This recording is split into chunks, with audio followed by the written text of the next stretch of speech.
Five Rivers Met on a Wooded Plain by Barney Norris.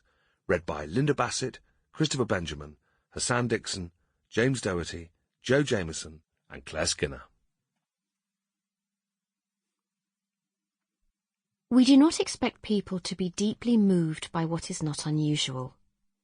That element of tragedy which lies in the very fact of frequency has not yet wrought itself into the coarse emotion of mankind, and perhaps our frames could hardly bear much of it. George Eliot, Middlemarch. The burning arrow of the spire.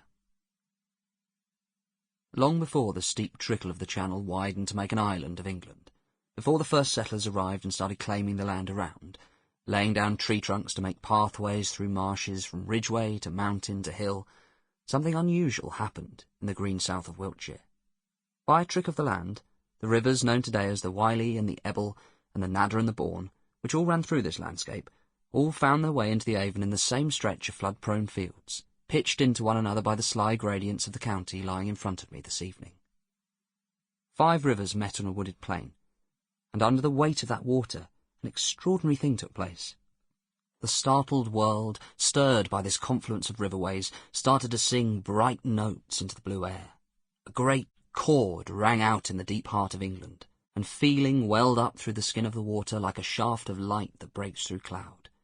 The earth was awake and alive and amazed by every sensation it experienced.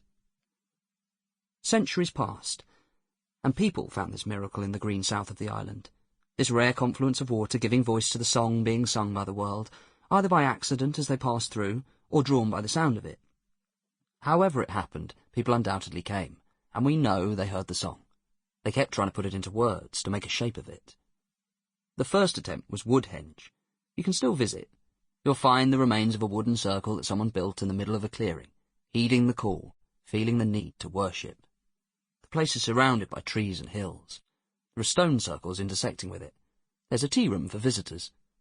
The settlers moved on within a few thousand years, looking for some more permanent expression of the feeling in the landscape than wood could provide. Stonehenge was what they made next, a few miles to the south. It was a miracle of Egyptian proportions. Great slabs of rock quarried deep in flint and rain of the Welsh hills and barged halfway over the country to stand opaque in the middle of nowhere, an Easter island marooned on the soft green roll of a hill. People wonder what it was used for. The mystery must have been part of the point. The thing about stone is you don't get to the heart of it. It stares back into you, its secret intact and inviolable. The stone circle gave life to a million ley-line stories that still sprout from the soil around that place today. It created a whole world of imaginings, freedoms, rituals. But the stories and solstices that are part of the Stonehenge myth are only subordinate clauses of a greater phenomenon.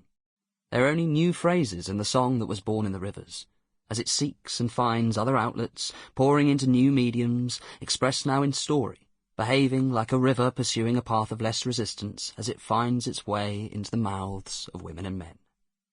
The next iteration of the song in stone was a cathedral, built in the middle of a hill fort. The men and women who'd worshipped at Stonehenge were long gone by the time Old Sarum was built a few miles to the south. Some other listener must have heard the rivers, understood there was life to be lived here, and laid a foundation.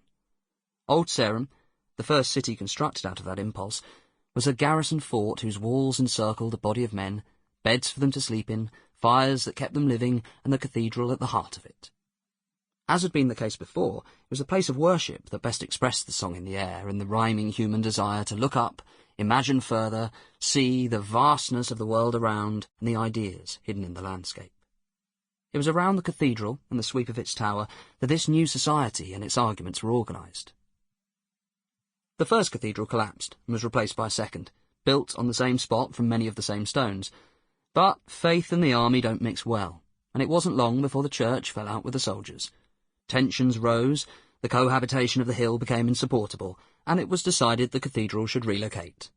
And it is now that this process of stanza following stanza I've been describing reaches its climactic capstone rhyme.